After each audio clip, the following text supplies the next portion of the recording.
হে শ্যাম কানু দূৰৈ হৈ নাযাবা, সোণৰ বাঁহী গঢ়াই দিম ঘৰতে বজাবা।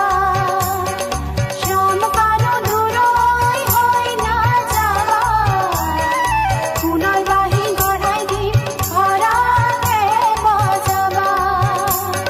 নানে ঘৰে যদু তুমি আছিলা যে সৰু, পঞ্চবৰ